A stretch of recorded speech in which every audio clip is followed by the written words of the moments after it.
ते 3-3 महिन्याचे आता 4,500 रुपये एका टप्प्यामध्ये मिळणार। कुणाचाही माईकाला आला तरी लाडकी बहीण योजना कधीही बंद होणार नाही। या लोकाभिमुख कल्याणकारी योजनांमध्ये सगळ्यात माझी आवडती योजना कुठली असेल तर मुख्यमंत्री माझी लाडकी बहीण योजना। त्यावेळी देखील अनेक लोकांनी विरोध केला, कोणी कोर्टात गेलं, म्हणाले चुनावी जुमला आहे, ही खोटी घोषणा आहे, हे फसवी घोषणा आहे, निवडणुका गेल्या की काय मिळणार नाही।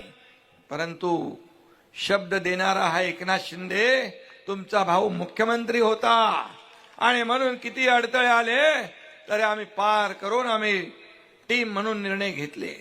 आपल्याला मला सांगायला या ठिकाणी अभिमान वाटतो, दरवर्षी 40 ते 45 हजार कोटी रुपये मुख्यमंत्री माझी लाडकी बहीण योजनेमध्ये खर्च होतात।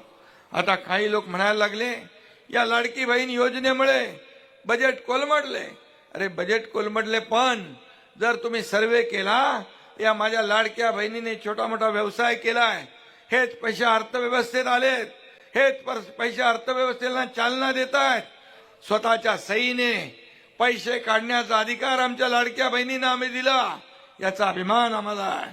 त्यामुळे लाडक्या बहिणींचं घरात वजन वाढलं, आदर सन्मान वाढला, समाजामध्ये आदर सन्मान वाढला आणि म्हणून आता पैसे हात पसरण्याची वेळ त्यांच्यावर आता येणार नाही।